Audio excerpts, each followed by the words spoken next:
প্রথমে আমরা দুর্নীতি বন্ধ করব। এই দুর্নীতি আমার দেশটাকে পশ্চাৎ দিকে নিয়ে যাচ্ছে। এই দুর্নীতি বন্ধ করতে পারলেই বাংলাদেশের সমস্ত সমস্যার অর্ধেকের বেশি সমাধান হয়ে যাবে ইনশাআল্লাহ। অনেকে বলে থাকেন যে দুর্নীতি বন্ধ করবেন কীভাবে, কারণ আপনারা যে ক্ষমতায় গিয়ে দুর্নীতি করবেন না তার প্রমাণটা কি?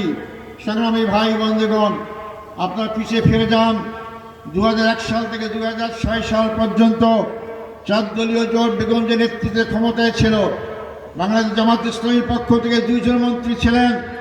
আমাদের তৎকালীন আমির জামাত মৌলানা মতিউর রহমান নিজামী 2টা মন্ত্রণালয় চালিয়েছেন, একটি কৃষি মন্ত্রণালয়, একটা শিল্প মন্ত্রণালয়।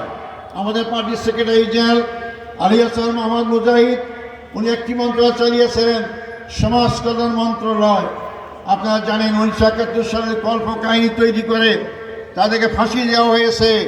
ওনার মন্ত্রিত্ব ছেড়ে দেওয়ার পর যারা ক্ষমতা ছিলেন 2 বছর সেনাবাহিনী সমর্থিত জামাত ইসলামী ছাড়া সমস্ত নেতাদের বিরুদ্ধে দুর্নীতির মামলা করেছিল, জেলও খেটেছেন। এরপর আওয়ামী লীগ ক্ষমতা আসার পর নেতারা গ্রেপ্তার হয়ে জেলখানায় থাকার 13 জন শহীদ হয়েছেন। এই পর্যায়ে আওয়ামী লীগ ক্ষমতা ছিল, আমাদের বিরুদ্ধে অনেক মিথ্যা মামলা দেওয়া হয়েছে। কিন্তু এই 2 মন্ত্রী থাকা অবস্থায় সরকারি কোষাগার অথবা সরকারি সম্পত্তির 1 টাকা আত্মসাৎ করেছে কেউ মামলা দিতে পারে নাই। অতএব সেই নেতাদের দল আমরা করি, সেই নেতাদের আমরা কর্মী। অতএব আমরা মানুষ দেশের জনগণ আস্থা রাখতে পারেন। ওই নেতাদের কর্মী, যে দলের কর্মী, সেই দলের লোক জনগণের সেবা করার সুযোগ পায়।